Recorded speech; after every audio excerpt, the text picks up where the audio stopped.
প্রথম কর্মদিবসে সড়কে কিছুটা যানবাহনের চাপ হয়তো থাকবে, অনেকেই হয়তো বের হচ্ছেন এবং সেই জায়গায় সড়কের চিত্র কেমন সেটি এবং আবহাওয়ার পূর্বাভাস কখন আসলে বৃষ্টির সম্ভাবনা আছে কিনা সেই বিষয়গুলো জেনে নিয়ে দিনের পরিকল্পনা সাজালে দিনটা অনেকাংশেই সহজ হয়ে যায়।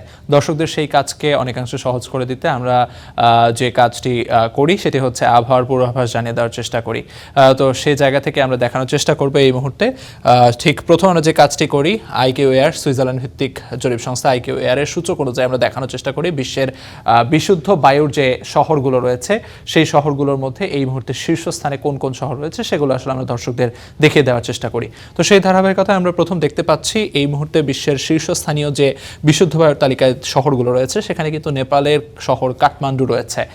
এই শহরটিকে সাধারণত শীর্ষ 10-এ সেভাবে খুঁজে পাওয়া যায় না, তবে আজ কিন্তু তারা শীর্ষস্থানে রয়েছে এবং গতদিন শীর্ষস্থানে থাকা নিউজিল্যান্ডের শহর অকল্যান্ড তারা আজ নেমে গেছে দ্বিতীয় স্থানে। তবে তাদের বায়ুমান সূচক কিন্তু খুব কাছাকাছি, যেখানে কাঠমান্ডুর 6 এবং অকল্যান্ডের হচ্ছে 9। অকল্যান্ড গতদিন বায়ুমান সূচকে ছিল 7 এবং সেটি আজ 9 চলে গেছে এবং তারই ধারাবাহিকতায় তারা কিন্তু শীর্ষস্থান হারিয়েছে, দ্বিতীয় স্থানে চলে এসেছে। সেই সঙ্গে সেনেগালের শহর ডাকার রয়েছে 11 বায়ুমান সূচক নিয়ে ঠিক পরের স্থানটিতে অর্থাৎ তৃতীয় স্থানে।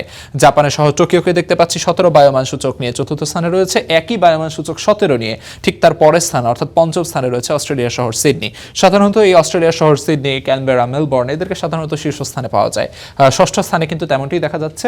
অস্ট্রেলিয়ার দ্বিতীয় শহর আরেকটি শহর যেটি ক্যানবেরা সেটি রয়েছে এই মুহূর্তে ষষ্ঠ স্থানে এবং বায়ুমান সূচক তাদের 19। নরওয়ে শহর অসলোকে দেখা যাচ্ছে বায়ুমান সূচক 20 নিয়ে সপ্তম স্থানে রয়েছে। বায়ুমান সূচক 22 নিয়ে পরপর দুটি শহরকে দেখা যাচ্ছে, স্লোভেনিয়ার জুলিয়ানা এবং একই সঙ্গে ক্রোয়েশিয়ার জাগ্রেব রয়েছে ঠিক 8 এবং 9 নম্বর স্থানে। কলম্বিয়া শহর বোগোতাকে দেখা যাচ্ছে 10ম স্থানে, যাদের বায়ুমান সূচক এই মুহূর্তে 24। আয়ারল্যান্ডের শহর ডাবলিন রয়েছে বায়ুমান সূচক 25 নিয়ে 11তম স্থানে। মোটামুটি একই 25 বায়ুমান সূচক নিয়ে কিন্তু সুইডেনের শহর স্টকহোমকেও দেখা যাচ্ছে 12তম স্থানে। মোটামুটি শীর্ষস্থানে যে শহরগুলো ছিল সেগুলোর কথা বলছিলাম। এ পর্যায়ে যদি আমরা ঢাকার অবস্থান ঠিক কোথায় সেটি যদি আপনাদের দেখিয়ে দেওয়ার চেষ্টা করি, ঢাকার অবস্থান গত কয়েকদিনের তুলনায় আজ কিছুটা ভালো। অর্থাৎ গত কয়েকদিন যেখানে ঢাকার অবস্থান 11, 12 এবং তার আগে কিন্তু দ্বিতীয় স্থানেও ঢাকাকে পাওয়া গেছে দিনের এই সময়টাতে বায়ুমান সূচকের ভিত্তিতে, তবে আজ বায়ুমান সূচকের ভিত্তিতে ঢাকাকে এই মুহূর্তে পাওয়া যাচ্ছে 27তম স্থানে এবং বায়ুমান সূচকের দিক থেকেও তারা বায়ুমান সূচক হচ্ছে 75। অর্থাৎ 75 বায়ুমান সূচক বলতে কি বোঝানো হচ্ছে সেটি যদি আপনাদের জানিয়ে দেওয়ার চেষ্টা করি, সাধারণত 0 থেকে 50-এর মধ্যে বায়ুমান সূচক থাকলে সেটিকে বলা হয় বেশ ভালো বা বিশুদ্ধ বায়ু।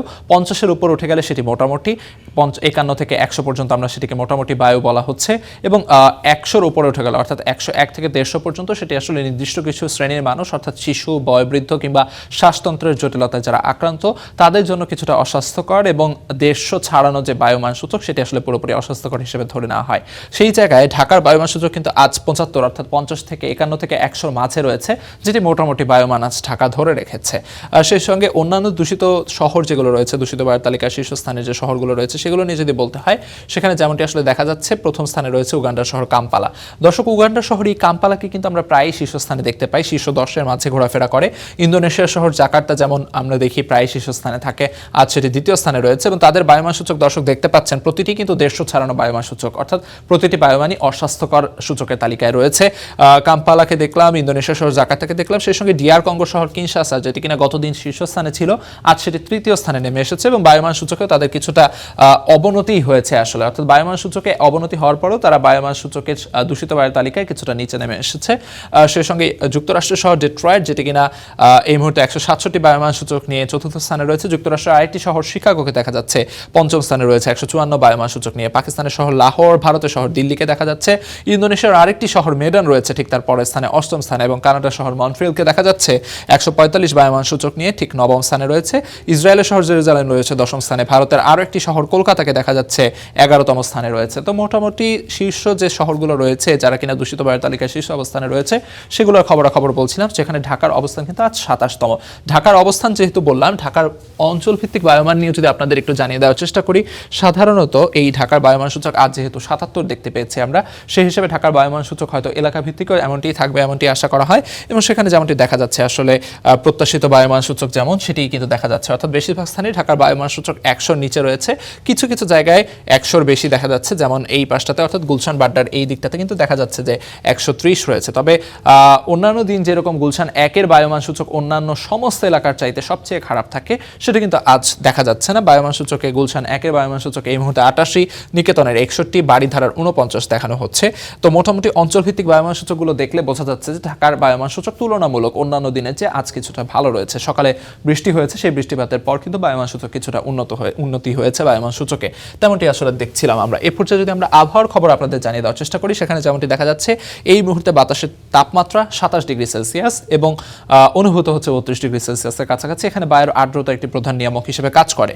সেই সঙ্গে বৃষ্টিপাতের সম্ভাবনার খবরগুলো যদি আপনাদের জানিয়ে দেওয়ার চেষ্টা করি, দিনের শুরুটা কিন্তু আজ বৃষ্টি দিয়ে শুরু হয়েছে। সকালে আমরা যখন যাত্রা শুরু করেছিলাম তখন দেখা যাচ্ছিল কিছুটা বৃষ্টি হচ্ছে এবং সেই বৃষ্টি কোথাও কোথাও গুড়ি গুড়ি, কোথাও কোথাও হালকা থেকে মাঝারি ধরনের বৃষ্টিপাত কিন্তু এখনও চলছে এবং সেটি এখানে দেখানো হচ্ছে। সেই সঙ্গে দিনের শুরুর দিকটাতে 9টার সময়ও বৃষ্টিপাতের সম্ভাবনার কথা বলা হচ্ছে, তবে এরপর বৃষ্টি কিছুটা কোনো কোনো এলাকায় থেমে গেলেও কিন্তু আকাশ মেঘাচ্ছন্ন থাকবে এমনটাই কিন্তু বলা হচ্ছে।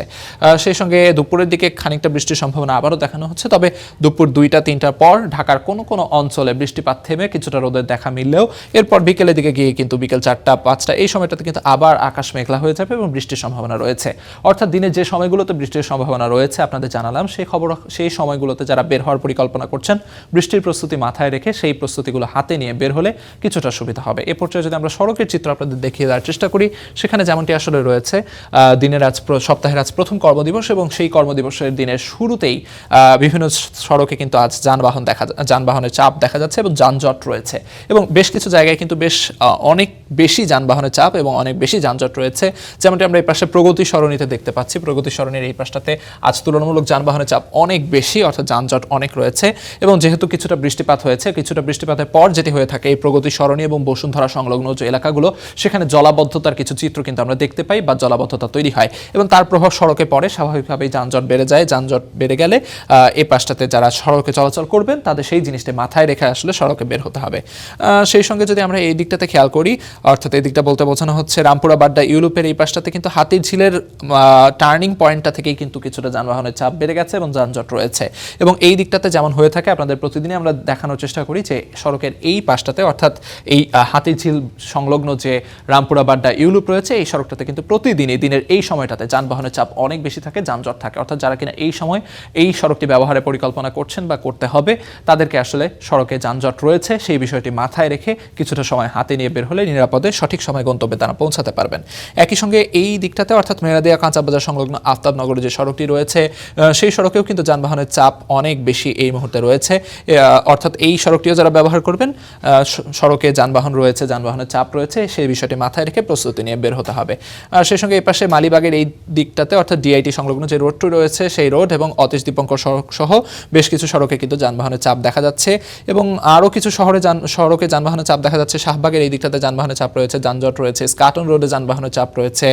কাজী নজরুল ইসলাম এভিনিউ হয়ে অর্থাৎ সার্ক ফোয়ারা সংলগ্ন এই সড়কটি ব্যবহার করে ফার্মগেটের এই দিকটা পুরোটাই কিন্তু যানবাহনের ঠাসা অর্থাৎ যানজট রয়েছে। অর্থাৎ এই সড়কগুলো যারা ব্যবহার করবেন তাদেরকে যানবাহনের চাপ কিংবা যানজটের বিষয়টি মাথায় রেখে দিনের পরিকল্পনা সাজাতে হবে। আর সেই সঙ্গে এই দিকটাতে যদি দেখি বেগম রোকেয়া সরণির এই দিকটাতে শেওড়াপাড়ার দিকে কিছুটা যানবাহনের চাপ রয়েছে, একই সঙ্গে কাজীপাড়ায়ও কিছুটা যানবাহনের চাপ দেখা যাচ্ছে। এছাড়া মিরপুর রোড সংলগ্ন যে সড়কগুলো রয়েছে সেখানে কিন্তু যানবাহনের চাপ তেমন নেই, তবে টেকনিক্যালের এই দিকটাতে অর্থাৎ কল্যাণপুর সহ এই পাশটাতে কিছুটা যানবাহনের চাপ এই মুহূর্তে দেখা যাচ্ছে। তো মোটামুটি যানবাহনের চাপ যেখানে যেখানে ছিল সেগুলো দেখিয়ে দেওয়ার চেষ্টা করছিলাম। এই সড়কগুলো যেখানে যেখানে যানবাহনের চাপ রয়েছে আপনাদের জানালাম, সেই সড়কগুলো যারা ব্যবহার করবেন, যদি বিকল্প সড়ক হাতে থাকে তাহলে সেটি ব্যবহার করা অবশ্যই যুগোপযোগী বা সময় উপযোগী একটি সিদ্ধান্ত হবে। তবে যদি যানবাহনের এই চাপওয়ালা সড়কগুলো একান্ত ব্যবহার করতেই হয়, নিতান্তই ব্যবহার করতে হয়, তবে সেই ক্ষেত্রে কিছুটা সময় হাতে নিয়ে বের হলে আপনাদের দিনের সঠিক সময়ে সঠিক গন্তব্যে আপনারা পৌঁছে যেতে পারবেন। তবে এই জায়গায় মাথায় রাখতে হবে সময়ের চেয়ে জীবনের মূল্য অনেক বেশি। অর্থাৎ যারা এই সময়গুলোতে সড়কে চলাচল করবেন অবশ্যই ট্রাফিক আইন মেনে নিরাপদে নিজ গন্তব্যে পৌঁছাবেন, এমনটাই আপনাদের প্রতি প্রত্যাশা থাকবে।